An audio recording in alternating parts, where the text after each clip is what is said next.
A Cambridgeshire Police detective who was sentenced to 14 months in prison, suspended for 2 years, banned from driving for 14 months, fined £1,000 and ordered to pay £4,300 in costs for spraying an innocent member of the public with parva spray and involving himself in a 100-mile-an-hour crash on the A1, has been told to suck eggs by the High Court after he had his appeal rejected.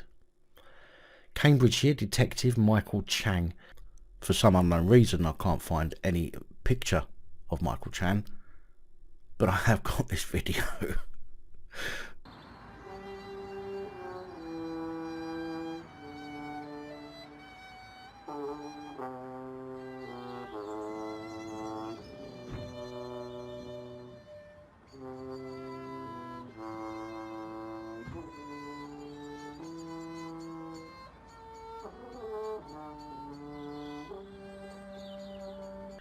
Appealed his sentence on the grounds his 14-month suspended prison sentence, imposed for both a prohibited weapon offence and a dangerous driving offence at Northampton Crown Court in October last year, was manifestly excessive.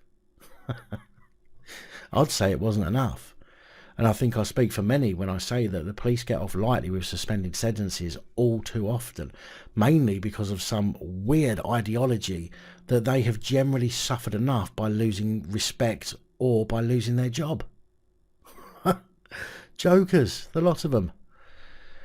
At his original hearing, Detective was said to have been late for a hearing at Peterborough Magistrates Court on March the 30th, 2020.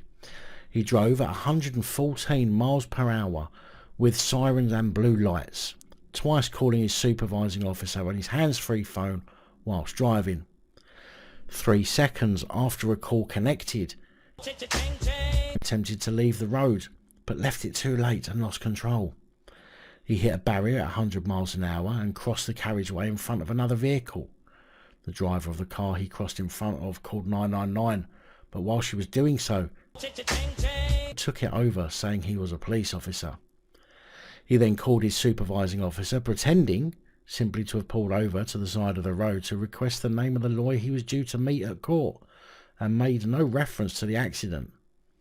His supervising officer later discovered what had happened when the other driver reported it, and then admitted he shouldn't have been using the lights and sirens and that he put his foot down.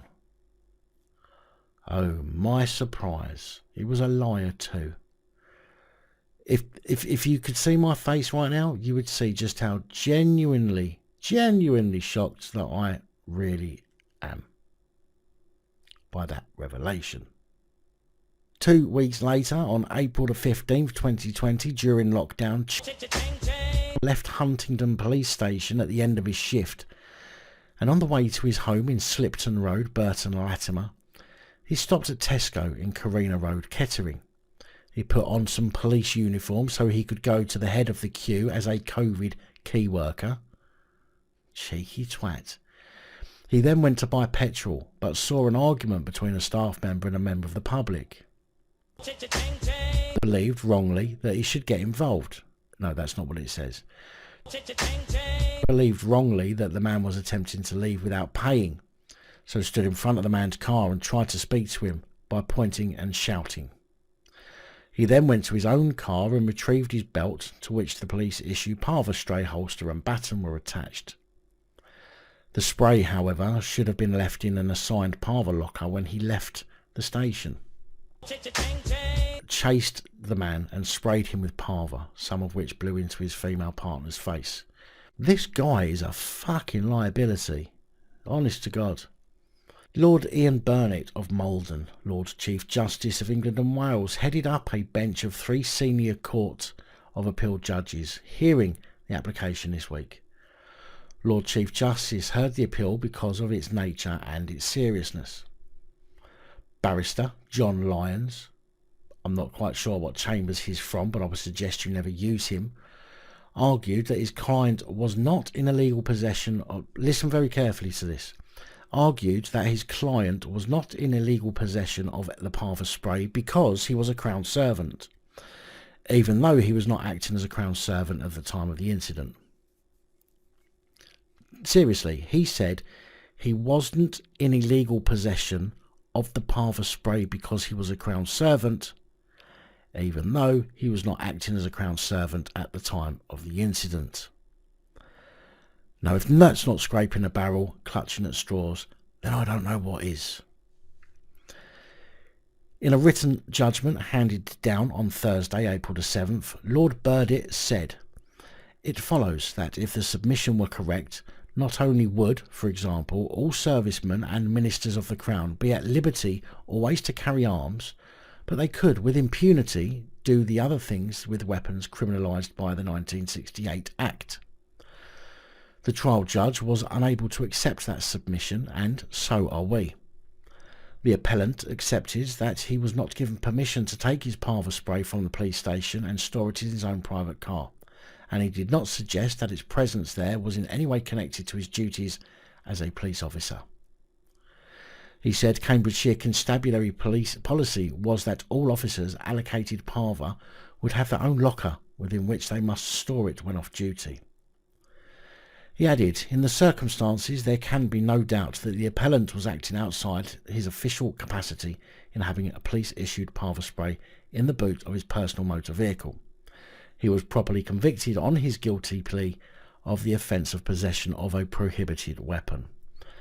And of course, the last thing we need is the police carrying weapons when off duty. They do more than enough damage with them whilst on duty. In his judgment, Lord Burnett described Chang's driving as appalling, adding both these offences display the appellant's attitude that the ordinary rules have no application to him. The dangerous driving was aggravated by what amounted to an abuse of power in seeking to take advantage of the necessary ability to drive at very high speed in an emergency to make up for a personal failing, being late. The plea of guilty came after the driver of the other vehicle had given her evidence, and during the appellant's own evidence, when under cross-examination, he effectively admitted all the ingredients of the offence. His appeals were both dismissed.